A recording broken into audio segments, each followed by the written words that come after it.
नमस्कार, मी अक्षय पुन्हा एकदा तुम्हा सर्वांचं एडीएन बातमीपत्रात मनपूर्वक स्वागत करतोय। आज दिवसभरात घडलेल्या संपूर्ण घटनांचा आढावा आपल्याला घ्यायचाच आहे, परंतु त्या अगोदर नजर टाकूया आज दिवसभरात घडलेल्या काही महत्त्वाच्या आणि ठळक घडामोडींवरती।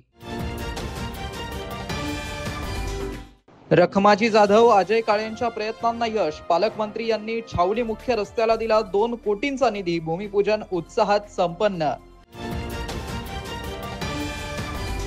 तर अखेर औटरम घाट मार्गास मिळाली मंजुरी, खासदार संदीपान भुमरे यांच्या प्रयत्नांना यश। 27 मार्च 2025 रोजी थेट संसदेत केला होता मुद्दा उपस्थित। आता बघूया सविस्तर बातम्या। छावणीमधील व्हीआयपी रस्ता म्हणून प्रसिद्ध असलेल्या रस्त्याचा आता कायापालट होणार असून छावणीचे ज्येष्ठ सामाजिक कार्यकर्ते रखमाजी जाधव व अजय काळे यांच्या प्रयत्नांना साथ देत पालकमंत्री संजय शिरसाट यांनी रस्त्याकरिता निधी मंजूर करून या रस्त्याच्या कामाचं भूमिपूजन रविवारी पालकमंत्री संजय शिरसाट यांच्या हस्ते संपन्न झालं। यावेळी रखमाजी जाधव यांनी मांडलेल्या अन्य समस्या देखील सोडवणार असल्याची ग्वाही मंत्री शिरसाट यांनी दिली आहे। छावणी परिसरातील मुख्य रस्ता असलेल्या छावणीतील MSCB कार्यालयातील लिटिल फ्लॉवर इंग्लिश स्कूलच्या चौकापर्यंतचा रस्ता सिमेंट कॉन्क्रीटचा रस्ता तयार होणार आहे। या रस्त्याचं भूमिपूजन पालकमंत्री संजय शिरसाट यांच्या हस्ते कोनशिलेचं अनावरण करण्यात आलं।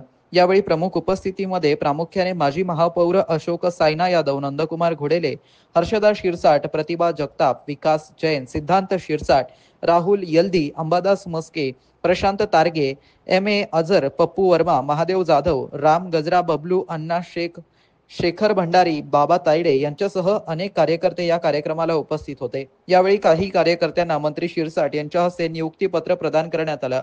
प्रास्ताविकात रखमाजी जाधव यांनी संपूर्ण छावणीचा विकास करून देण्यात यावा याकरिता मागणी केली। त्यानंतर पालकमंत्री शिरसाट यांनी जाधव यांच्या मागण्या मान्य करत त्या पूर्ण करण्याचं आश्वासन दिलं। खरं म्हणजे मला इथं साहेबांशी काही संवाद साधायचा, प्रस्तावना मांडायच्या। साहेबांनी आपल्या या छावणी परिसरासाठी काय दिलं, आता काय देणार आहे हा उल्लेख करायचा आहे। साहेबांनी इलेक्शनच्या आधी ख्रिस्तनगर ते पोलीस स्टेशन हा पूर्ण कॉन्क्रीटचा रस्ता करून दिलेला आहे। तसंच छावणी पोलीस स्टेशन करिता इलेव्हेशन दुरुस्तीसाठी 10 लाख रुपये दिलेले आहेत। तसंच सूरजकुंड या ठिकाणी दुरुस्तीसाठी तिथं पण बरंच काही दिलं खर्च केलेला आहे। त्याचबरोबर आपणास आणखीन एक प्रामुख्याने लक्ष वेधू इच्छितो की आपण डॉक्टर बाबासाहेब आंबेडकर यांच्या PE संस्थेला 500 कोटी रुपयाचा निधी मंजूर करून दिलेला आहे। डॉक्टर बाबासाहेब आंबेडकर यांची छत्रपती संभाजीनगर मधील येथील एक कर्मभूमी राहिलेली आहे। छावणीमध्ये असलेला बंगला नंबर 9 इथून PS च्या माध्यमातून मिलिंद कॉलेजची निर्मिती झालेली आहे। सर्वप्रथम मिलिंद कॉलेजला याच बंगल्यातून नंबर 9च्या माध्यमातून सुरू असलेले होते। अशी ऐतिहासिक वस्तू आपल्या मतदारसंघामध्ये असून त्याची आज दुर्यंत व्यवस्था आहे। या ठिकाणी डॉक्टर बाबासाहेब आंबेडकर 1945 ते 1956 मध्ये पर्यंत ते इथे तेव्हा छत्रपती संभाजीनगरच्या दौऱ्यावर येत असतात, तेव्हा त्यांचं वास्तव्य याच बंगल्यावर 9 नंबरवर राहण्याची व्यवस्था होती। सर, आपण या व्यवस्थेबद्दल जर आपण काही शकला तर आपले फार फार धन्यवाद। आणि आम्हाला या छावणीवाशांतर्फे जे राहिलेलं काम होतं हे रोडचं, साहेब तुम्ही 2 करोड रुपये निधी दिला। मी सर्वांना विनंती करतो एकदा जोरदार साहेबांच्या नावाने टाळी वाजवा की 2 करोड रुपये साहेबांनी आपल्या रस्त्याला दिलेले आहेत। आज किंवा उद्या साहेबांनी दिलं म्हणजे आज किंवा उद्या काम सुरू होईल। वक्ष लिहू इच्छितो की आपण आताच डॉक्टर बाबासाहेब आंबेडकर यांच्या PES संस्थेला 500 कोटी रुपयाचा निधी मंजूर करून दिलेला आहे। साहेब तुमचे खूप खूप धन्यवाद। आणि त्याच्याबरोबर समोर जे काही 4 गल्ल्या आहेत आडव्या गल्ल्या, त्या सुद्धा सिमेंट कॉन्क्रीटचा रस्ता याच बरोबर सर्व बरोबरीने होणार आहे। आजच्या या कार्यक्रमाला सीओना मी बोललो तर सीओना काही सूचना दिल्या होत्या, परंतु आता मला असा फोन आला की आपल्यातर्फे त्यांना निरोपच बरोबर गेला नव्हता। तरी सीओ आता माझा काम संपल्यानंतर मी त्यांच्याशी फोनवर बोलणार आहे। परंतु एक निश्चित आहे, ही छावणीचा नक्षा आता आपल्याला बदलायचा आहे। तुम्ही एक लक्षात घ्या, छावणी ही आता महानगरपालिकेमध्ये जाणार असल्यामुळं छावणी परिषद 1ही रुपया याच्यावर खर्च करत नाही। आणि कधी जाईल, काय जाईल, कधी प्रोसेस कंप्लीट होईल याची आणखीन कुणाला काही आणखीन टाइम किती लागेल याचं काही गॅरंटी नाही। म्हणून निवडणुकाही होणार नाहीत आणि पैसाही खर्च होणार नाही। म्हणून इथलच्या नागरिकाला जो काही त्रास आहे तो तो सहन करावा लागणार आहे अशी एकंदर स्थिती होती. म्हणून मी मनाशी ठरवलंय की पहिली सुरुवात जी करायची आपल्याला छावणीपासून करायची आणि चांगल्या कामाची सुरुवात मला वाटतं रखमाजी तुम्ही आणि अजय काळेंनी जे काय पुढाकार घेतला त्यामुळे हे सर्व होऊ शकतंय. मी मागेही तुम्हाला सांगितलं होतं की आणखीन छावणीसाठी आता चिंता तशी नाहीये. आपण पालकमंत्री असल्यामुळे आपल्याला निधीची कुठं कमतरता नाहीये. निधी पाहिजे तेवढा देईल, परंतु छावणी ही चांगली दिसली पाहिजे असते. त्या टाइमला सगळ्यांनी समजदारीने काम करणं गरजेचं आहे. आम्ही शहरामध्ये अनेक अतिक्रमण काढले, तुम्ही पाहिलेत. जवळपास 6000 अतिक्रमण आम्ही काढली. काहीतरी कुणाची तरी घरं पाडल्या गेलेली, परंतु आपल्या गल्लीमधले जरी आपण अतिक्रमण जर काढले नाही तर तुमच्या आयुष्यामध्ये रस्ता बनणार नाही, एवढं मात्र निश्चित आहे. म्हणून स्वतःहून पुढे या आणि मला सांगा की तुम्हाला इथं रस्ता पाहिजे, इथं ड्रेनेज लाईन पाहिजे, मी ते सर्व देईल, परंतु अतिक्रमण काढून घेणं ही तुमची जबाबदारी राहणार आहे, एवढं मात्र तुम्ही लक्षात ठेवलं पाहिजे. आज या ठिकाणी आम्हाला बोलवलंय, 2-3 कार्यक्रम आणखी पुढे आहेत, फोन येत आहेत, म्हणून आज सगळ्यांचं भाषण. खासदार संदीपान भुमरे यांनी कन्नड येथील औटरम घाट लवकरात लवकर बनवण्यात यावा याकरिता दिनांक 27 मार्च 2025 रोजी थेट संसदेत मुद्दा उपस्थित करून यशस्वीरित्या पाठपुरावा केला होता. त्या अनुषंगाने आज छत्रपती संभाजीनगर सोलापूर धुळे राष्ट्रीय महामार्गावरील औटरम घाट मार्ग कन्नड चाळीसगाव मार्ग या अत्यंत महत्वाच्या रस्त्याच्या कामास केंद्र सरकारकडून मंजुरी देखील मिळाली आहे. छत्रपती संभाजीनगर कन्नड चाळीसगाव धुळे नॅशनल हायवे क्रमांक 52 यावरती कन्नड ते चाळीसगाव पोर्शनमध्ये घाटात हायकोर्टाच्या सूचनेप्रमाणे हेवी ट्रॅफिक ही बंद केलेली आहे. त्यामुळे संभाजीनगर ते चाळीसगाव जाताना ही सर्व ट्रॅफिक नांदगाव मार्गे वळवण्यात आलेली आहे. अध्यक्ष महोदय, यामुळे कमीत कमी 120 किलोमीटर अंतर वाढत असून याचा सर्वसाधारण व्यापार वाहतुकीला मोठ्या प्रमाणात नुकसान होत आहे. या ठिकाणी टनेल प्रपोज केलेला असून टनेलचं काम लवकरात लवकर व्हावे अशी मी आपल्याला विनंती करतो. तसेच नॅशनल हायवे 52 छत्रपती संभाजीनगर ते तेलवाडी या रस्त्याचे काम अतिशय निकृष्ट दर्जाचे झालेले आहे. अध्यक्ष महोदय, मी आपल्या माध्यमातून रस्ते व परिवहन मंत्री महोदयांना विनंती करतो की ज्या ठेकेदाराच्या माध्यमातून हे निकृष्ट दर्जाचे काम करण्यात आलेले आहे त्या ठेकेदारावर त्वरित दंडात्मक कारवाई करण्यात यावी आणि ह्या रस्त्यावरील औटरम घाटामध्ये प्रलंबित असलेल्या बोगद्याचे काम लवकरात लवकर पूर्ण करावे अशी विनंती करतो, जेणेकरून सदरील घाटात वाहतुकीच्या कोंडीचा प्रश्न दूर होईल. राज्यात ओबीसी वर्सेस मराठा असा वाद सुरू असतानाच आता ओबीसी मधील वंचित ओबीसीने सुद्धा लढा पुकारलाय. ओबीसी मधील जे वंचित जाती आहेत त्यांच्यासाठी शासनाने वेगळा प्रवर्ग देण्यात यावा या मागणीसाठी शहरातील केम्ब्रिज चौक येथे वंचित ओबीसीच्या वतीने रस्ता रोको आंदोलन करण्यात आलं. शासनाने आंदोलन करण्याच्या मागण्याला गांभीर्याने जर घेतलं नाही तर यापेक्षाही तीव्र पद्धतीचा लढा उभारू असा देखील इशारा यावेळी आंदोलनकर्त्यांनी दिला आहे. आमची मागणी अशी आहे की वंचित जे मायक्रो वंचित ओबीसी आहे या समाजाला एक वेगळा प्रवर्ग द्यावा. जसं SC ST साठी जसे राखीव जागा आहेत नोकरीमध्ये, शिक्षणामध्ये. आणि दुसरी मागणी आमची प्रमुख अशी आहे की मायक्रो ओबीसीला एक मायक्रो ओबीसीचं महामंडळ तयार करून त्यात 500 कोटी रुपयाची तरतूद करावी आणि मायक्रो ओबीसीतला कुठलाही उमेदवार त्या याच्या महामंडळामध्ये गेला त्याला 15 लाख रुपये बिनव्याजी कर्ज मिळावं ही आमची मागणी आहे. अडचणी काय येतात?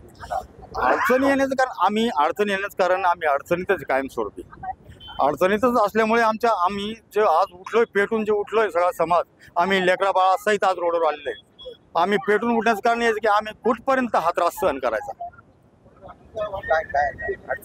अडचणी म्हणजे आता विचार करा, जर आम्ही जर आमचं जे दुकान आहे त्या दुकानामध्ये काम करत असताना आम्हाला पार हिणवलं जातं, हिणवून केलं जातं. एक 10-20 रुपयात तो माणसाला खरेदी करून टाकतो, इथपर्यंत हिणवलं जातं. काय होतं की आम्ही दिवसभर ज्यावेळेस काम करतो तो घरी ज्यावेळेस जातो तर तेव्हा पश्चाताप डोक्यात येतो की आपल्याला कोण काय बोललं, कसं बोललं. म्हणजे पैसाही आम्हाला मिळतो ना तर तोही मनाला समाधान होईल असं होत नाही. आम्हाला तो त्रास होतोय, त्या त्रासातून आम्ही निघतोय, वारंवार पोहोचतोय. तुम्हाला सांगतो, आजची कंडिशन जर आम्हाला एखाद्या मुलीचं घरात लग्न करायचं किंवा घर बांधायचं ठरलं तर आम्हाला डायरेक्ट सावकार बघावा लागतो आणि सावकार सुद्धा आम्हाला 5 किंवा 10 आमच्या भावाने पैसे देतो. तर ते पैसे फेडता फेडता आमचं जीवन जे आहे ते संपून जातं. विषय काय होतं, आमचे जे मुलं आहेत त्यांच्यावर सुद्धा तेच करतं ते परत फेडतात. मग होतं काय की आम्हाला जो त्रास आहे तो कायम स्वरूपीचा त्रास आहे. या त्रासातून आमची शासनाला आदरणीय देवेंद्र फडणवीस यांना हीच मागणी आहे की आम्हाला या त्रासातून मुक्त करावं आणि आमच्या या मायक्रो समाजाला एक वेगळा प्रवर्ग द्यावा किंवा एक वेगळी शिक्षणासाठी एक वेगळी सवलत असावी, नोकरीमध्ये एक वेगळी सवलत असावी, जेणेकरून राखीव तसं SC ST मध्ये जसं आहे. आणि जर तसा विचार केला तर इतर राज्यामध्ये आमचा जो समाज आहे मायक्रो ओबीसी जो आहे तो कुठे SC मध्ये आहे, कुठं ST मध्ये आहे. तर मग आमच्या महाराष्ट्र राज्यामध्ये हा अन्याय का आमच्यावर? मतदार याद्या संदर्भात नागरिकांच्या असणाऱ्या आक्षेप व तक्रारींचं तात्काळ निराकरण करावं, तक्रारदारांचं शंका समाधान करण्यात यावं, मतदार याद्यांवरती घेतलेल्या आक्षेपांबाबत निर्णय घेण्यात यावा असे निर्देश जिल्हाधिकारी दिलीप स्वामी यांनी आज येथे दिले आहेत. स्थानिक स्वराज्य संस्था निवडणुकांच्या पार्श्वभूमीवरती निवडणूक आयोगाने दिनांक 1 जुलै 2025 रोजी अंतिम केलेल्या मतदार याद्यांबाबत काही ठिकाणी आक्षेप घेण्यात आले आहेत. त्यात दुबार नावे असणे ही तक्रार प्रामुख्याने आहे. या संदर्भात आज जिल्हाधिकारी कार्यालयात आढावा बैठक घेण्यात आली. अपर जिल्हाधिकारी संभाजीराव अडकुने, निवासी उपजिल्हाधिकारी जनार्दन विधाते, उपजिल्हाधिकारी संगीता राठोड, डॉक्टर सुचिता शिंदे, एकनाथ बंगाळे, जिल्हा पुरवठा अधिकारी प्रवीण फुलारी तसेच जिल्ह्यातील सर्व उपविभागीय अधिकारी, तहसीलदार, नगरपालिकांचे मुख्याधिकारी आदी दूरदृश्य प्रणालीद्वारे बैठकीत सहभागी झाले होते. जिल्हाधिकारी स्वामी यांनी निर्देश दिलेत की प्रत्येक मतदार यादीची बूथनिहाय पडताळणी करावी. आपल्या मतदार याद्या ह्या बिनचूक असतील याबाबत खबरदारी घ्यावी. मतदार याद्यांसंदर्भात आलेल्या प्रत्येक तक्रारींचं निराकरण करण्यात यावं. तक्रारदारांचं शंका समाधान करण्यात यावं. मतदार याद्यांवरती घेतलेल्या आक्षेपांबाबत निर्णय घेण्यात यावा असे निर्देश जिल्हाधिकारी स्वामी यांनी दिलेत. शहरवासियांना एक सुवर्ण संधी. तुम्ही एखादा व्यवसाय करताय का? मग ADN वरती जाहिरात करा आणि मिळवा व्यवसायात मोठा फायदा. तर वाट कसली बघत आहात? आताच खाली दिसत असलेल्या नंबरवरती संपर्क साधा. आपल्याला अजूनही काही बातम्यांचा आढावा घ्यायचा आहे, परंतु इथे वेळ झाली आहे एका छोट्याशा ब्रेकची. कुठे जाऊ नका, पाहत रहा ADN न्यूज.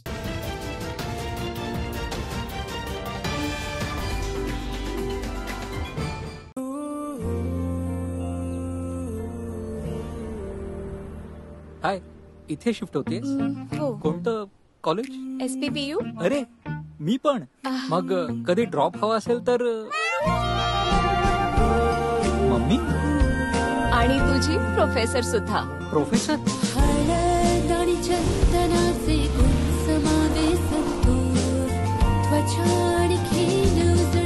आमच्या संतूर मम्मीकडे तर स्वतःची गाडी आहे. तू मला ऑफिसला सोड.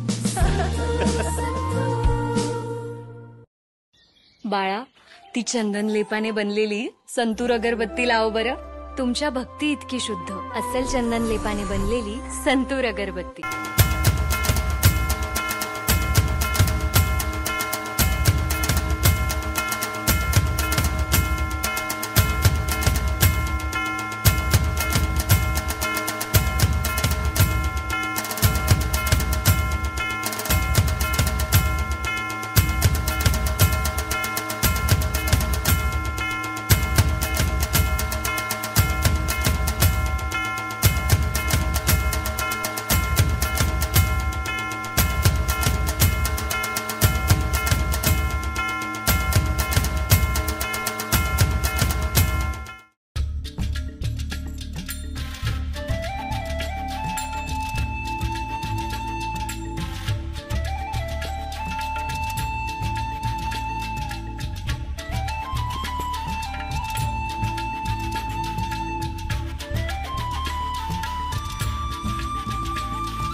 दिवाळीनिमित्त सर्व नागरिकांना खूप खूप शुभेच्छा. ही दिवाळी सुख, समृद्धी, आरोग्य द्यावे, चांगले जावे हे माझ्यातर्फे, माझ्या परिवारातर्फे व माझ्या शैक्षणिक संस्थेतर्फे सर्वांना दिवाळीच्या खूप खूप शुभेच्छा. मी डॉक्टर मोहम्मद मजर अनवर खान, अध्यक्ष कोहिनूर शिक्षण संस्था, औरंगाबाद, संभाजीनगर. नमस्कार, मी नम्रता संभेराव, एडीएनच्या सर्व रसिक प्रेक्षकांना दिवाळीच्या माझ्याकडनं, माझ्या संपूर्ण परिवाराकडनं मनापासून शुभेच्छा. दिवाळी छान मजेत घालवा आणि हसत राहा. आयुष्य सुंदर आहे. थँक्यू. नमस्कार, मी प्रसाद खांडेकर. एडीएनच्या सर्व रसिक प्रेक्षकांना दिवाळीच्या खूप खूप खूप शुभेच्छा. हॅपी दिवाळी. हाय, नमस्कार, हॅपी दिवाळी. आणि दिवाळीच्या निमित्तानं छत्रपती संभाजीनगरच्या सर्व रहिवाशांना माझ्याकडनं हार्दिक हार्दिक शुभेच्छा. हॅपी दिवाळी. हाय, नमस्कार. आपल्या सगळ्यांना दिवाळीच्या खूप साऱ्या शुभेच्छा. संभाजीनगरमध्ये जे आमचे लाडके प्रेक्षक आहेत त्या सर्वांना दीपावलीच्या खूप साऱ्या शुभेच्छा. नमस्कार, मी प्रवीण पवार, पोलीस आयुक्त, छत्रपती संभाजीनगर. दिवाळीच्या छत्रपती संभाजीनगरच्या सर्व नागरिकांना खूप खूप मनापासून शुभेच्छा. ही दिवाळी आपल्याला आनंदाची, भरभराटी, सुखाची, समृद्धीची आणि आपल्या आयुष्यातील सर्व स्वप्न पूर्ण करणारी जाओ. आपण दिवाळीमध्ये काळजी घ्या स्वतःची, आपल्या कुटुंबाची आणि आपल्या सर्व आजूबाजूच्या लोकांची. पुन्हा एकदा आपल्याला आणि आपल्या कुटुंबियांना दिवाळीच्या खूप खूप शुभेच्छा. धन्यवाद.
हा, बोला की. अच्छा विकासजी, आम्ही तुमच्यासाठी परदेशातली एक नोकरी संधी आणली आहे, ज्यात तुम्हाला दर महिने 2 लाख रुपये तरी मिळतील. तुम्हाला ही नोकरी करायला आवडेल का? हो, आवडेल ना.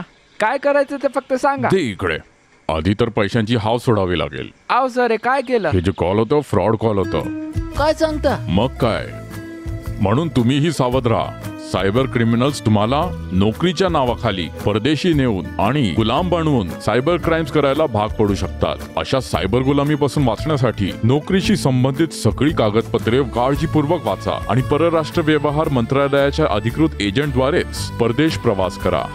तुमच्या लालचला बनवतात ते एक हत्यार. सायबर आरोपी करतात तुमच्यावर वार. अशी घटना घडल्यास त्वरित या नंबरवर कॉल करा 1930 किंवा तुमची कंप्लेंट या वेबसाईटवर रजिस्टर करा www.cybercrime.gov.in.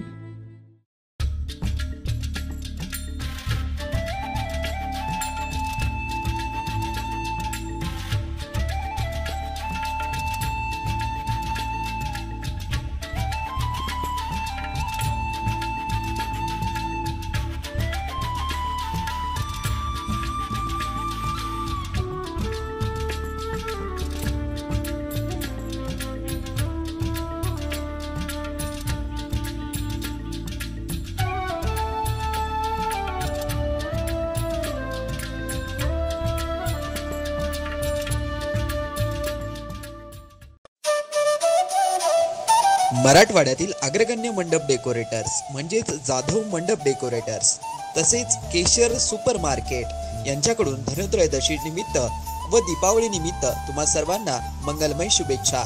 शुभेच्छुक श्री रखमाजी जाधव केशर प्रतिष्ठान.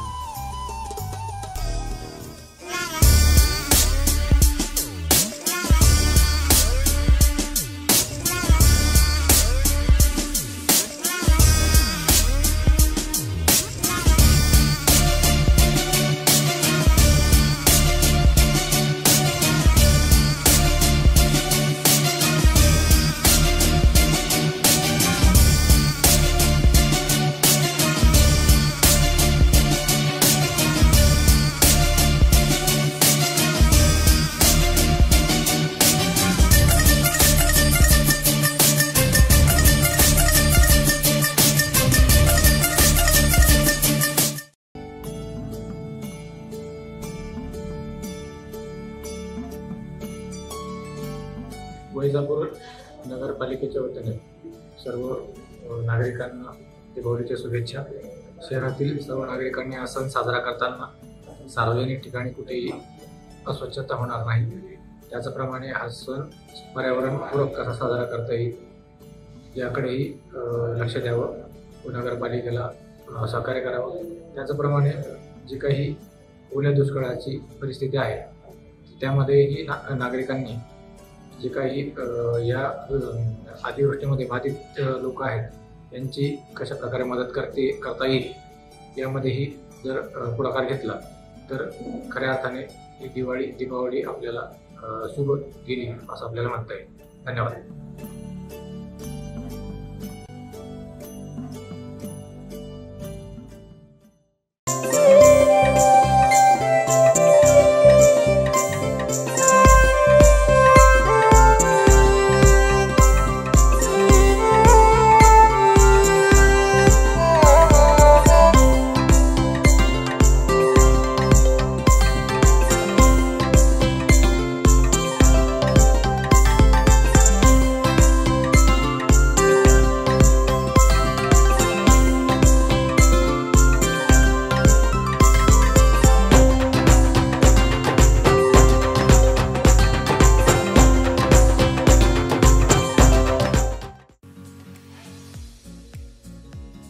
आपण मुळव्यात, फिशर, भगंदर किंवा पायलोनोडल सायनसच्या त्रासाने त्रस्त आहात का? शौचावाटे होणारा रक्तस्राव किंवा बऱ्या न होणाऱ्या जखमांमुळे हैराण झाला आहात का? आता ऑपरेशनची भीती आणि वेदनादायी त्रासाला म्हणा कायमचा निरोप. छत्रपती संभाजीनगर येथील सुप्रसिद्ध एम्स हॉस्पिटलमध्ये कन्सल्टंट लेझर आणि laparoscopic surgeon doctor Virendra Jaiswal घेऊन आले आहेत अत्याधुनिक लेझर उपचार. निओव्ही 1470 या प्रगत लेझर तंत्रज्ञानामुळे आता शक्य आहे विना कापाकापी आणि विना टाके उपचार. रक्तस्राव नाही आणि वेदनाही अगदी कमी. उपचारानंतर काही तासातच घरी परतण्याची सोय आणि आजार पुन्हा होण्याचा धोकाच नाही. मुळव्यात, फिशर, व्हेरिकोज व्हेन्स अशा अनेक आजारांवरती खात्रीशीर उपचार, तेही आता सवलतीच्या दरात. मग आता त्रास सहन करत बसू नका. आजच फोन करा आणि निश्चिंत व्हा. पत्ता AIIMS hospital, plot number 20, N11 CIDCO, Jalgaon road, Jadhavwadi सिग्नलजवळ, छत्रपती संभाजीनगर. संपर्क 93 70 59 09 73. एम्स हॉस्पिटल आता आपल्या आरोग्याची काळजी घेण्यासाठी सदैव तत्पर. तुम्हाला माहिती आहे का की देशात दररोज 6,000हून जास्त लोक सायबर अपराध्यांच्या जाळ्यात करोडो रुपये गमावतात. काही लोकांना पैसे दुप्पट करायची जलद असते, तर काही लोक अनोळखी नंबरवरून आलेले व्हिडिओ कॉल उचलून फसतात. आणि बरेच लोक बनावटी पोलीस, CBI किंवा न्यायाधीशांच्या व्हिडिओ कॉलना घाबरून जातात. सायबर अपराध्यांच्या अशा कृतींना बळी न पडता तर रहा 2 पावलं पुढे. आजच फॉलो करा गृह मंत्रालयाचे official social media handle cyber दोस्त. तरीही तुम्ही त्यांचे बळी ठराल तर त्वरित कॉल करा 1930 वर किंवा तुमची तक्रार नोंदवा या वेबसाईटवर www.cybercrime.gov.in. लक्षात ठेवा, सायबर अपराध्यांना तुम्ही बिलकुल घाबरू नका. थांबा, विचार करा आणि मग पावलं उचला. अनेकांच्या मनात स्वप्न असते की देशाची सेवा करायची, परंतु काही लोकच योग्य प्रशिक्षण घेऊन ते वास्तवात पूर्ण करतात. वास्तविक सैनिक बनणे सोपं काम नाही, कारण प्रशिक्षणाच्या मैदानापासून ते युद्धाच्या रणांगणापर्यंत प्रत्येक क्षण संघर्षमय असतो. फक्त जो इमानदार, समजूतदार असेल आणि ज्याची इच्छाशक्ती प्रबळ असेल असाच व्यक्ती या क्षेत्रात टिकू शकतो. प्रत्येक वर्षी अनेक परीक्षार्थ्यांना यश प्राप्त होते, ते फक्त आणि फक्त गरुडचे पगाडणे.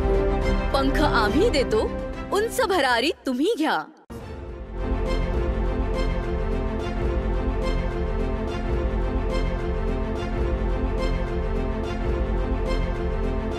शिक्षण असो किंवा नोकरी, कुठल्याही कामानिमित्त छत्रपती संभाजीनगर येथे येत असाल तर तुमच्या घरगुती जेवणाची चिंता आता मिटली.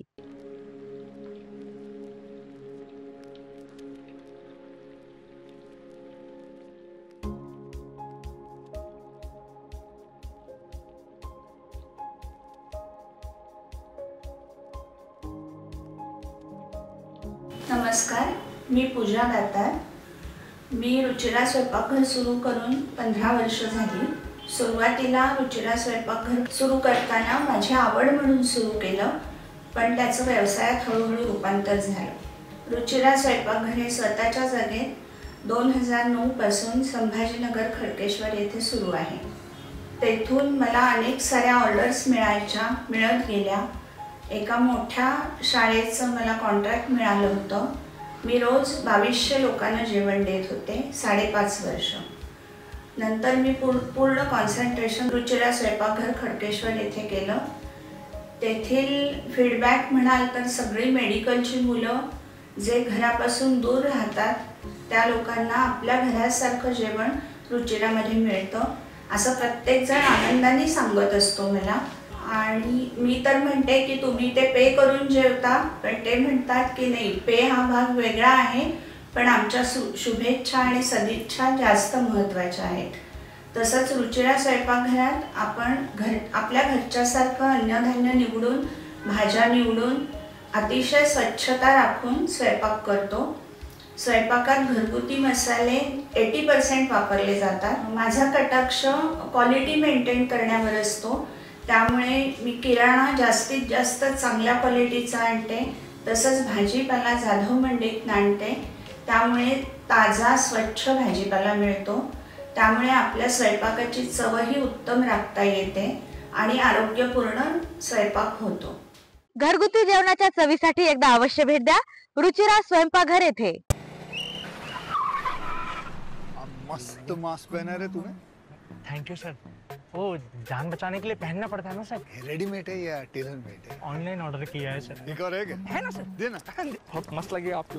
ये ना सर. सर ना भाई, जान बचाने के लिए बाइक चलाते वक्त सिर्फ खोपड़े पे मास्क पहनेगा तो खोपड़े को कौन बचाएगा? समझ गया सर. हेलमेट ऑनलाइन ऑर्डर कर, वरना हमेशा के लिए ऑफलाइन हो सकता है. Okay sir. ये ले. चल हम ये भी ऑनलाइन भर दे. हेलमेट पहने, ट्रैफिक नियमों का पालन करे, जिंदगी के सफर को सुरक्षित रखे.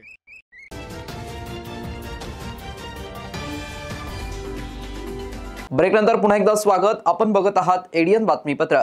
एडियन डिजिटल दिवाळी 2025 या सदराखाली एडियनच्या प्रेक्षकांसाठी विविध मान्यवरांच्या मुलाखतींचा खजिना घेऊन आलो असून त्या अंतर्गत आज ग्रामीण पोलीस दलाचे पोलीस अधीक्षक डॉक्टर विनयकुमार राठोड यांची निवेदक उमा शिंदे यांनी घेतलेली मुलाखत बघणार आहोत.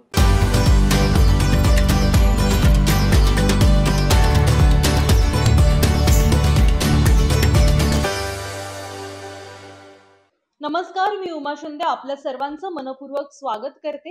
आपण एडियन डिजिटल दिवाळी 2025 या विशेष सत्रामध्ये विविध मान्यवरांच्या मुलाखती घेत आहोत.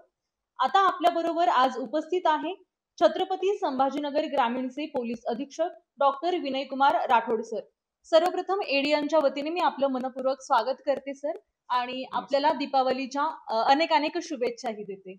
नमस्कार. आपल्याला सुद्धा आपल्या सर्व एडियन डिजिटल न्यूज चॅनलच्या सर्व प्रेक्षकांना सुद्धा दीपावलीच्या खूप खूप शुभेच्छा. धन्यवाद सर. आपण मुलाखतीला सुरुवात करूया. सर्वप्रथम रील स्पर्धा ही खूप गाजली सध्या. जिल्हा स्तरावर जी सामाजिक प्रबोधनात्मक रील स्पर्धा सुरू करण्यात आली होती, तिची दखल राज्य स्तरावर देखील घेण्यात आली आणि राज्य स्तरावरही ती स्पर्धा राबवली होती. तर त्या स्पर्धेची नेमकी संकल्पना काय होती? बेसिकली ही रील स्पर्धा तसं म्हणायला गेलं तर हा दुसरा पर्व होता. मागच्या वर्षी आम्ही शॉर्ट फिल्म स्पर्धा घेतली होती छत्रपती संभाजीनगर ग्रामीण तर्फे. यावेळेस त्याची व्याप्ती थोडीशी वाढवण्यासाठी जास्तीत जास्त लोकांनी सहभाग घ्यावा यासाठी आम्ही रील्सची स्पर्धा आयोजित केली. त्याचा फायदा हा झाला की जे आजकालचे युथ आहेत त्या कोणत्याही ना कोणत्या गोष्टीसाठी सुद्धा रील्स करतात. आम्ही ही संकल्पना रील स्पर्धेमध्ये लोकांचा सहभाग वाढवण्यासाठी आणि त्यांच्या माध्यमाने प्रबोधन घडवून आणण्यासाठी जे दोन सगळ्यात मोठे भेडसावणारे प्रश्न जे आहेत, जे अंमली पदार्थ आणि त्यांचा दुरुपयोग आणि त्याचबरोबर महिला सशक्तीकरण, ज्याला आम्हाला असं वाटतं की ह्या दोन्ही गोष्टी थोड्याशा एकमेकाशी निगडीत आहेत आणि त्यामुळे दोन्ही नव्या संकल्पनामध्ये दोन्ही ज्या गोष्टींचा उपयोग करून आम्ही ही स्पर्धा आयोजित करण्याचा प्रयत्न केला. जी, त्याला उत्स्फूर्त प्रतिसाद देखील मिळालेला आपल्याला पाहायला मिळालाय. मला वाटतं की मागच्या वर्षीच्या जर कंपॅरिझन केलं तर जवळपास 64 स्पर्धक यावेळेस आले, त्यामुळे नक्कीच ती सक्सेसफुल होती अशी म्हणायला हरकत नाही. आपण पाहतोय सध्या गुन्ह्याचं स्वरूप हे बदललेलं आहे. पारंपरिक पद्धतींना सोडून आता आधुनिक तंत्रज्ञानाचा अवलंब गुन्हेगार करताना दिसतात आपल्याला. तर या आधुनिक तंत्रज्ञानाचा वापर गुन्हेगारांच्या तोडीस तोड पोलीस प्रशासन कसा करत आहे गुन्हे कमी करण्यासाठी? मला असं वाटतं की यामध्ये सरळ सरळ आमची ही धारणा आणि धोरण हे असलं पाहिजे की we should be one step ahead of the criminals. जर गुन्हेगार IT इन्फॉर्मेशन टेक्नॉलॉजीचा किंवा सायबर स्पेसचा किंवा डीप स्पेसचा उपयोग करत असतील तर त्याच्या पुढे जाऊन त्यामध्ये आम्ही त्यांच्या एक पाऊल पुढे राहण्याचा प्रयत्न करतो. आणि नक्कीच आज त्याच्यासाठी आम्हाला जो CCTVचं जाळं पसरलेलं आहे, मोबाईलचा नेटवर्क पसरलेला आहे, त्याचबरोबर जेवढे काही सोशल मीडिया प्लॅटफॉर्म्स आहेत त्यांच्याबरोबर महाराष्ट्र शासन, त्याचबरोबर महाराष्ट्र पोलीस आणि छत्रपती संभाजीनगर पोलीस यांच्याशी आमचा सतत संबंध येत असतो. आणि नक्कीच डिजिटल ट्रेस तयार होत असतो ह्यामध्ये. त्यामुळे डिजिटल ट्रेसच्या माध्यमाने आम्ही आपल्या माध्यमाने सांगू इच्छितो की कोणताही गुन्हेगार हा ट्रेस आउट 100% होऊ शकतो. त्यामध्ये वेळ कदाचित कमी जास्त होऊ शकतो, परंतु इतर गुन्ह्यांच्या कंपॅरिझन मध्ये यामध्ये trace digital record digital trace तयार होतो. त्यामुळे त्याला आम्ही नक्कीच डिटेक्ट करण्याचा प्रयत्न करत असतो. जी, आपण आता समाजात जर पाहिलं तर आर्टिफिशियल इंटेलिजन्स खूप प्रचलित झालंय. डीप फेक असेल, फ्रॉड्स असेल, ई कॉमर्सच्या वेबसाईट आहे त्यावरती फसवणुकीचे प्रकार खूप वाढलेले आहेत.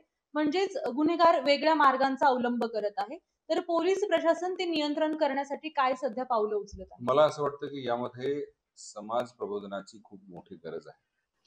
आपण डीप फेक म्हणा किंवा आर्टिफिशियल इंटेलिजन्सच्या माध्यमाने कोणाचाही आवाज, कोणाचाही चेहरा यामध्ये शब्द टाकण्याची क्षमता असते, परंतु त्यामध्ये जर आपण सूक्ष्मपणे पाहिलं तर 100% त्याच्यामध्ये आपल्याला ते खोटं आहे हे लक्षात येतं. आणि अशा वेळेस जेव्हा एखादी व्यक्ती एखाद्या व्यक्तीला फोन करते आणि काहीतरी पैशाची मागणी करते किंवा ब्लॅकमेल करायचा प्रयत्न करते, तेव्हा त्याचा तात्काळ आपल्याला व्हेरिफिकेशन, रेक्टिफिकेशन किंवा ज्याच्या नावाने केलं त्याला फोन करून की बाबा तुझा असा फोन आला होता, खरं आहे का, हे करणं गरजेचं आहे. आपल्याला माहिती आहे की मागच्या काही महिन्यांपासून मोबाईलमध्ये जो कॉलर ट्यून आहे त्यामध्ये सुद्धा या बाबतीत डिजिटल अरेस्ट असतील किंवा डीप फेक व्हिडिओच्या बाबतीमध्ये प्रबोधनात्मक मेसेजेस पाठवले जातात. त्याचबरोबर आमची जे काही इंस्टाग्राम हँडल आहे, आमचं सोशल मीडिया साईट आहे, त्यामध्ये सुद्धा आम्ही वारंवार या प्रकारचे रील्स, या प्रकारचे मेसेजेस जे आहेत ते आम्ही फॉरवर्ड करतो. वेगवेगळ्या ग्रुप्समध्ये, वेगवेगळ्या व्हॉट्सअप ग्रुप्समध्ये जे काही आमचे पोलीस स्टेशन मधले व्हॉट्सअप ग्रुप्स असतील किंवा ग्राम सुरक्षा दलचे जे काही व्हॉट्सअप ग्रुप्स आहेत त्यामध्ये सुद्धा याचे जास्तीत जास्त प्रचार व प्रसार आम्ही करतो आणि त्याचं नक्कीच पॉझिटिव्ह हे आम्हाला दिसत आहे सायन्स. जी नक्कीच. आपण जर उदाहरण दाखल बघायला गेलो तर आपले संभाजीनगरचे माजी जिल्हाधिकारी होते सुनील चव्हाण सर. तर त्यांच्या प्रोफाईल गुन्हेगारांनी सोशल मीडिया प्रोफाईल तयार केला आणि त्यावरतून पैसे मागण्याचा प्रकार सुरू झाला होता. म्हणजे स्वतः अधिकारी जर या जाळ्यात अडकत असतील, कारण त्यांनी नंतर स्पष्ट केलं की ती माझी प्रोफाईल नाही, त्यावर पैसे पाठवू नका, तर सामान्य नागरिकांनी कुणाकडे बघायचं असा प्रश्न एकदम बरोबर तुमचा राणी रास्त प्रश्न आहे. परंतु क्रिमिनल मेंटॅलिटी हीच असते की अशाच माणसाचं प्रोफाईल ते तयार करण्याचा प्रयत्न करतात ज्याच्यामुळे आपल्याला विश्वास बसेल. एखाद्या सर्वसामान्य नागरिकाला जर हे केलं तर कोणीही नाही करणार. आणि वारंवार हे सिद्ध झालेलं आहे किंवा दिसत आहे की सिनियर IPS ऑफिसर्स, आर्मीतले, पोलीस मधले, रेव्हेन्यू मधले, ऍडमिनिस्ट्रेटिव्ह डिपार्टमेंटचे मिनिस्टर्स यांचे सुद्धा फेक प्रोफाईल्स तयार केला. परंतु मी आधी आपल्याला जसं सांगितलं की असा कोणताही व्यक्ती जो पैसे मागत आहे त्याच्याशी संपर्क साधायला आपल्याला 2 मिनिटं लागतात. साधा एक फोन केला तरी सुद्धा. आणि हेच आपण वारंवार लोकांमध्ये रुजवण्याचा प्रयत्न करत आहोत की कोणत्याही प्रकारची अशी पैशाची मागणी असो किंवा ब्लॅकमेलिंग असो किंवा काही असो, ताबडतोब समोरची व्यक्ती जी प्रिटेंड करते की मी ही व्यक्ती आहे त्याच्याशी फोन करून ते आपल्याला कन्फर्म करणं गरजेचं आहे. जी नक्कीच. आणि अशाच प्रकारे डिजिटल अरेस्ट ही संकल्पना काही मागच्या काळापासून समोर आली आहे. तर सामान्य नागरिकांना आम्ही पोलीस विभागातून बोलतोय, तुमच्या मुलाला, तुमच्या नातेवाईकांना आम्ही अरेस्ट केलंय असं भासवून त्यांच्याकडनं खंडणी उकळली जाते. तर अशा वेळेस नागरिकांनी काय काळजी घ्यायला हवी? सगळ्यात महत्वाचं म्हणजे हे लोकांमध्ये आपल्या माध्यमाने मी सांगू इच्छितो की कोणत्याही प्रकारच्या पोलिसी पोलिसांच्या प्रोसेसेसमध्ये, मग ते इंट्रॉगेशन असो किंवा अरेस्ट प्रोसिजर असो, डिजिटल माध्यमाने कधीही कोणाला बोलवण्याचे प्रकार किंवा असं होत नाही. आपण अजूनही आमचे समन्स असो, हे रिटर्न समन्स, फिजिकल समन्स जातात. आमचा कर्मचारी तिथे जातो आणि मग त्याला सांगतो की तुमच्या नावाचा अरेस्ट वॉरंट असेल तर अरेस्ट वॉरंट असेल, समन्स असेल तर समन्स असेल. हे आपण सुदैवाने अजूनही आपण कागदी हे स्वरूपात करतो. त्यामुळे हे लोकांमध्ये हे जाणं हे गरजेचं आहे की अशा प्रकारे कोणीही डिजिटल अरेस्ट हा प्रकारच नाही आहे. असं कुठेही की तुम्ही घराबाहेर निघूच नका, तुम्ही घरात, असं आजपर्यंत आपण कधी ऐकलं नाही. हे कॉमन सेन्स. दुसरं विशेष आपण पाहू शकतो की हे जास्त करून सिनियर सिटीजन्स किंवा महिला वर्ग यांना अशा प्रकारच्या धमक्या दिल्या जातात किंवा, आणि त्यामुळे त्यांच्यामध्ये हे जास्तीत जास्त प्रबोधन होणं गरजेचं आहे की अशा प्रकारचा कुठलाही डिजिटल प्रकार हा नसतोच. त्यामुळे अशा गोष्टींना बळी पडू नये. जी नक्कीच. शाळेत महाविद्यालयात जाणाऱ्या ज्या मुली आहेत त्यांचा प्रश्न ऐरणीवरच असतो नेहमीच, कारण मुली हा विषयच संवेदनशील आहे. तर अशा वेळेस महिलांच्या संरक्षणासाठी आपल्या संभाजीनगर जिल्ह्याच्या ग्रामीण पोलीस शाखेतर्फे काही इनिशिएटिव्ह किंवा उपक्रम आहेत का की महिलांना गरज पडेल तेव्हा त्या तात्काळ मदत मागू शकतील? आमच्याकडे आमचं ASTU सेल आहे, ज्याच्या माध्यमाने आम्ही दामिनी पथक जे आहेत ते प्रत्येक पोलीस स्टेशनमध्ये एस्टॅब्लिश्ड आहे. त्याचबरोबर मुली असो किंवा लहान मुलं असो, कुठल्याही प्रकारचं शाळेत किंवा घरी त्यांचं कोणी मॉलेस्टेशन करत असेल तेव्हा गुड टच आणि बॅड टच याचं शिक्षण सुद्धा आम्ही आमच्या प्रत्येक पोलीस स्टेशन मधल्या जे पोलीस दीदी आणि पोलीस काका या प्रोग्रामद्वारे आम्ही घेत असतो. पोलीस स्टेशनचे जे अधिकारी, विशिष्ट अधिकारी नेमलेले असतात, त्यामध्ये महिला अधिकारी किंवा कर्मचारी कंपल्सरी असते, त्या शाळेत आणि कॉलेजेसमध्ये जातात. विशेष करून शाळेमध्ये आणि प्रायमरी स्कूलचे मुलं आहेत त्यांना सुद्धा अशा प्रकारच्या जे काही गुड टच आणि बॅड टचचं प्रबोधन अतिशय, ज्याला आपण म्हणतो की सटल वे मध्ये, PPTच्या पॉवर पॉईंट प्रेझेंटेशनच्या माध्यमाने किंवा इलस्ट्रेटेड चित्रांच्या माध्यमाने, कुठेही त्याच्यामध्ये विभत्सपणा न आणता परंतु अतिशय सटलपणे त्यांना तो मेसेज देण्याचा प्रयत्न करत असतो. नंबर 1. नंबर 2, बऱ्याचशा पोलीस स्टेशन्समध्ये आम्ही CCTVचं जाळं, जसं उदाहरणार्थ आपल्याकडे गंगापूर, वैजापूर, सोयगाव, सिल्लोड, फरदापूर या ठिकाणी ऑलरेडी आपण DPDCच्या माध्यमाने CCTVचे जे प्रोजेक्ट आहे ते राबवलेले आहे. येत्या काही महिन्यामध्ये गंगापूर, खुलताबाद आणि आजूबाजूचे 2-3 पोलीस स्टेशन्स या ठिकाणी सुद्धा, आणि पुढे लोकांच्या माध्यमाने, लोकांच्या सहभागातून सुद्धा आम्ही CCTVचं जाळं जास्तीत जास्त पसरवतो. मला असं वाटतं की कुठेही, मग ते शाळा असो, कॉलेज असो, चौक असो, ज्या ठिकाणी गर्दीच्या ठिकाणी आहेत तिथं CCTVचं जाळं असणं अत्यावश्यक आहे. त्याच्यावर पोलिसांची नजर, करडी नजर असते. कोणताही एखादी कंप्लेंट असेल, मग ते डायल 112 वर जरी माहिती मिळाली किंवा आमच्या ASTU सेलचा जो काही कॉल नंबर आहे त्या ठिकाणी, तर आम्ही तात्काळ दामिनी पथक त्या ठिकाणी रवाना करतो. बऱ्याचदा वेळेस आम्ही ट्रॅप ले डाऊन करतो, म्हणजे एखाद्या महिलेच्या कॉलेज गोईंग स्टुडंट सारखं एखाद्या पोलीस कॉन्स्टेबलला ठेवून जर कोणी तिथे छेडखानी करायचा प्रयत्न केला तर त्याला तात्काळ त्याच्यावर कायदेशीर कारवाई. जी नक्कीच. यानंतर आपण जर शहरात आणि ग्रामीण भागात पाहिलं तर ठिकठिकाणी आपल्याला स्वयंघोषित भाई तयार झालेले दिसतात. तर त्यांच्या माध्यमातून समाजामध्ये एक निगेटिव्ह मेसेज पसरवण्याचा प्रयत्न केला जातो की समाजाला एका दबावाखाली ठेवण्याचा प्रयत्न करण्यात येतो. तर जे हत्यार असतात, उदाहरणार्थ तलवार, चाकू अशी ती फिरवताना दिसतात.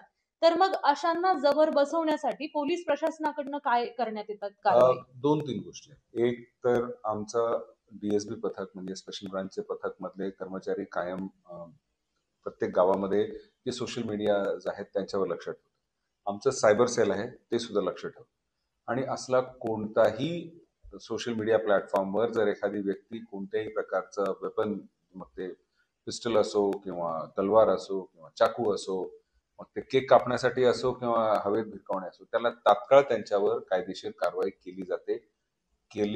आधीही केली गेली आणि यापुढे सुद्धा केली जाईल. त्याचबरोबर मी आपल्या माध्यमाने हे सांगू इच्छितो की ज्या लोकांचा रेकॉर्ड, अशा लोकांचा रेकॉर्ड काही ना काही क्रिमिनल रेकॉर्ड असतोच, त्यावर जास्तीत जास्त कडक गुन्हा दाखल तर केला जातो, परंतु त्यानंतर जरी तो जामिनावर सुटला तर त्याच्यावर योग्य ती प्रिव्हेंटिव्ह ऍक्शन, मग ते तडीपारी असो, MPDA सारखा कडक कायदा राबवणे असो, 93-94 प्रमाणे प्रिव्हेंटिव्ह ऍक्शन घेणे व चॅप्टर केसेस करणे, ह्या सर्व प्रकारच्या केसेस किंवा प्रिव्हेंटिव्ह ऍक्शन प्रतिबंधात्मक कारवाई करतो, जेणेकरून तो बाहेर आल्यावर अशा प्रकारचे कृत्य पुन्हा करणार नाही. जी, आपण पाहतोय की गुन्हेगारी समाजात घडत असताना फर्स्ट वॉल ऑफ प्रोटेक्शन म्हणून पोलीस काम करत असतात. या पोलीस प्रशासनात काम करणाऱ्या कर्मचाऱ्यांवर, अधिकाऱ्यांवर देखील कधीतरी कामाचा तणाव आलेला दिसतो. तर तो तणाव दूर करण्यासाठी पोलीस प्रशासन काय उपाययोजना करतं? मला असं वाटतं की आम्ही एक गोलकीपर सारखे काम करतो.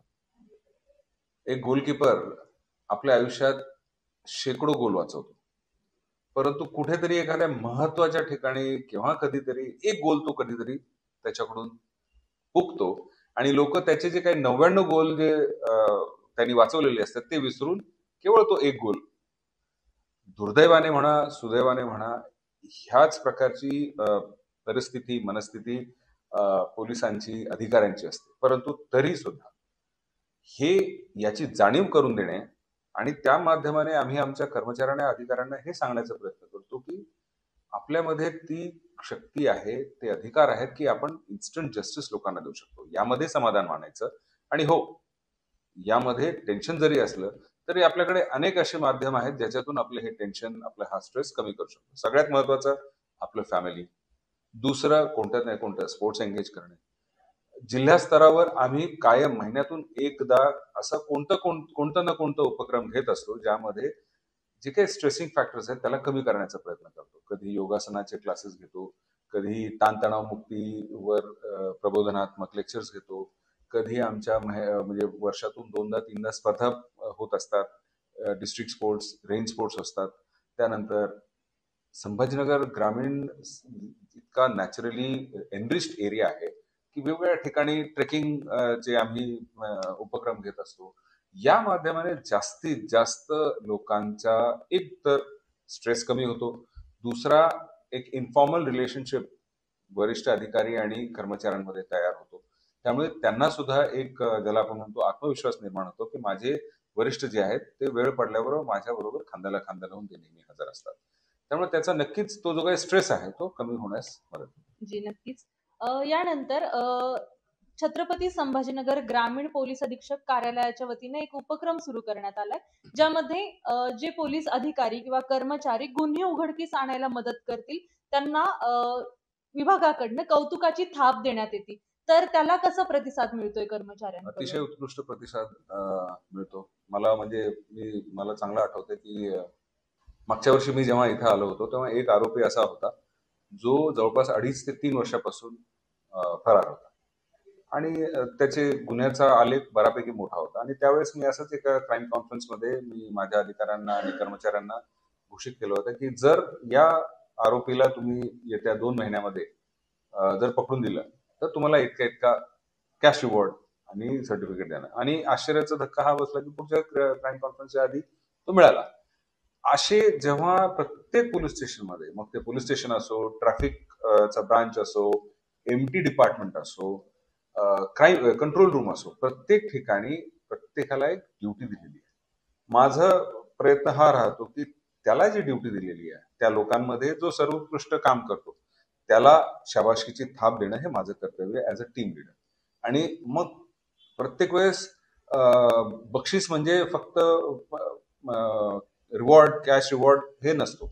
एक सर्टिफिकेट त्याला बोलून एक पुष्पगुच्छ दिला तरी सुद्धा खूप फरक पडतो आणि त्याचा 100% परिणाम आपल्याला दिसेल की आज आमच्याकडे एकही म्हणजे डेकॉयटीचा गुन्हा असो, जेवढे सिरियस ऑफेन्सेस आहेत ज्यामध्ये अक्यूज नोन आहेत, मग मर्डरचे असो किंवा 307चा असो, सर्व आरोपी अटक झालेले आहेत. मग त्यामध्ये लोकल पोलीस स्टेशन असतात, LCB असते, आमचं टेक्निकल अनालिसिस विंग आहे जे मोबाईल आणि CCTV कॅमेराचं अनालिसिस करतो. हे सगळे घटक अतिशय एक जोमाने ज्याला आपण हेल्दी कॉम्पिटिशन, म्हणजे बऱ्याचदा लोकल क्राईम ब्रांच म्हणजे LCB आणि पोलीस स्टेशनचे दोन्ही टीम्स एकत्र काम करत असतात. दोघं हेल्दी कॉम्पिटिशन, कोण आधी डिटेक्ट करतो ह्याच्यावर त्यांचा भर असतो आणि त्यामुळे नक्कीच जिल्ह्याला त्याचा फायदा होतो. म्हणजे नक्कीच शेवटी जाता जाता एडियनच्या दर्शकांसाठी आणि संपूर्ण छत्रपती संभाजीनगर वासियांसाठी दिवाळीच्या काय शुभेच्छा देऊ इच्छिता? मी आपल्या माध्यमाने सर्व एरियांच्या जेवढे काही प्रेक्षक आहेत त्यांना छत्रपती संभाजीनगर ग्रामीण जिल्हा, त्याचबरोबर महाराष्ट्र पोलीस, आमचे विशेष पोलीस महानिरीक्षक वीरेंद्र मिश्रा सर यांच्या वतीने आपल्या सर्वांना दीपावलीच्या खूप खूप शुभेच्छा देतो. आणि एक विनंती नक्की करेन की दीपावली हा सण हा हर्षोल्लासाचा सण आहे. असं कोणतंही कृत्य करू नका जेणे आपला किंवा आपल्या आपतेष्टांचा जीव धोक्यात जाईल. फटाकडे वाजवा, परंतु पर्यावरणपूरक फटाकडे वाजवा. कुठेही साऊंड पोल्युशन होणार नाही, इतरांना त्रास होणार नाही, जनावरांना त्रास होणार नाही असे कोणतेही फटाकडे वाजवू नका, असे कोणतेही फायर क्रॅकर्स वाजवू नका. त्याचबरोबर समाजामध्ये एकोपा निर्माण होईल. दोन गटांमध्ये, दोन कास्टमध्ये, दोन रिलिजन्समध्ये कुठेही दुजाभाव, द्वेषभाव निर्माण होणार नाही असे कोणते कृत्य करू नका. खूप खूप धन्यवाद. एडियनच्या वतीने मी आपले मनपूर्वक आभार मानते. आपण आपला अमूल्य वेळ एडियनच्या दर्शकांसाठी दिला आणि आमच्याशी संवाद साधला. यानं आज आपल्या बरोबर छत्रपती संभाजीनगर ग्रामीणचे पोलीस अधीक्षक डॉक्टर विनयकुमार राठोड सर होते. पुढील सत्रामध्ये आपण अजून काही मान्यवरांच्या मुलाखती तुमच्यासाठी घेऊन येणार आहोत. तोपर्यंत पाहत रहा एडियन न्यूज.